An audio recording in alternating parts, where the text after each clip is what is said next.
క్రీస్తునందు ప్రేమిన సహోదరి సహోదరులకు యేసుక్రీస్తు నామములో శుభములు. దేవుని యొక్క మహిమ మీ మీద ప్రకాశించునుగాక.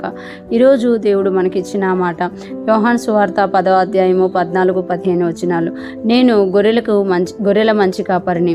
తండ్రి నన్ను ఎలాగను ఎరుగునో, నేను తండ్రిని ఎలాగో ఎరుగుదునో, అలాగే నేను నా గొర్రెలను ఎరుగుదును.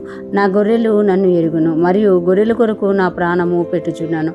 ఈ మాటలు మనం యోహాను సువార్తలో చూస్తున్నాము. యోహాను సువార్త 10వ అధ్యాయము యేసుప్రభువారిని గొర్రెల కాపరిగా అక్కడ చూపించినట్టుగా మనం చూడగలం. ఇక్కడ యేసయ్య అంటున్నారు కదా, నేను గొర్రెల మంచి కాపరిని. ఆయన చెప్పుకుంటున్నారు కదా, నేను గొర్రెల మంచి కాపరిని. అంటే గొర్రెలకి ఒక మంచి కాపరి ఉంటే అవి ఎలాగైతే పుష్టిగా ఉంటాయో, ఆరోగ్యంగా ఉంటాయో, వర్ధిల్లుతాయో, మందలుగా అధికముగా మందలేస్తాయో, అలాగే యేసయ్య కూడా మనకంట గొర్రెల మంచి కాపరిని అని చెప్పుకుంటున్నామట.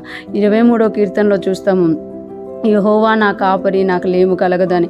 అంటే యేసయ్య మనల్ని కాపరిగా ఉంటున్నారన్నమాట. అంతేకాకుండా 15వ వచనం గమనిస్తే, తండ్రి నన్ను ఎలాగను ఎరుగునో, అంటే యేసు ప్రభువారికి తండ్రికి మధ్య ఎటువంటి సంబంధం ఉందో, ఎటువంటి అండర్స్టాండింగ్ ఉందో, ఎలాగ ఎరుగుతారో నేను తండ్రిని ఎలాగ ఎరుగుదునో, అంటే నాకు తండ్రికి ఎలాంటి సంబంధం ఉందో, మేమిద్దరం ఒకరినొకరు ఎలాగ ఎరుగుతామో అలాగే నేను నా గొర్రెలను ఎరుగుదును అంటున్నారు.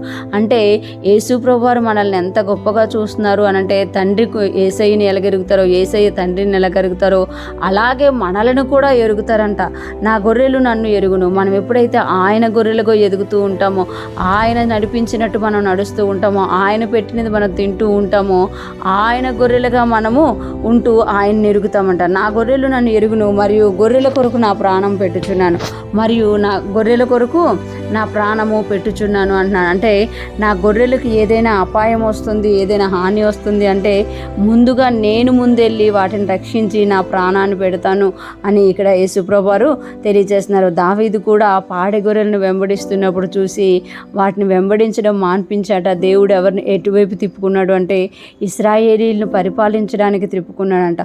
ఈరోజు ఫ్రెష్ మన్నా వింటున్న ప్రతి ఒక్కరూ జ్ఞాపకం చేసుకోవాలి, యెహోవా మన కాపరై ఉన్నారు, యేసయ్య మన మంచి కాపరై ఉన్నారు, యేసయ్య మనల్ని ఎరిగి ఉన్నారు, ఆయన మన కొరకు ప్రాణం పెట్టేటంతగా ప్రేమిస్తున్నారు. ప్రేమించడమే కాదు, ఆయన ప్రాణం పెట్టి మనల్ని ప్రేమించారన్నమాట. మనము కూడా యేసయ్య చెప్పినట్టుగా నడుచుకుంటూ, యేసయ్య మనల్ని నడిపిస్తున్నప్పుడు, ఆయన వెనక, ఆ కాపర వెనక మనం నడిచినప్పుడు, ఆయన పెట్టినది మనం తింటూ ఆయనతో ఉన్నప్పుడు మనకి ఎటువంటి అపాయం రాదు. అదే సమయంలో మనం వర్ధిల్లుతాము, ఎదుగుతాము, తండ్రిని ఇంకా ఎరుగుతాము, ఆయన కొరకు జీవించగలుగుతాము అన్నమాట. ఈరోజు ఫ్రెష్ మన్నా వింటున్న ప్రతి ఒక్కరం కూడా యేసయ్య మనల్ని ఎలాగ ఎరిగి ఉన్నారో మనము కూడా అలాగే యేసయ్యను తండ్రిని ఎరిగిన వారంగా ఆయనలో ఉంటూ ఆయన కొరకు జీవిస్తూ అనేక మందిని ఆయన వైపు త్రిప్పుతూ ముందుకు సాగిపోదుము గాక. ఆమేన్.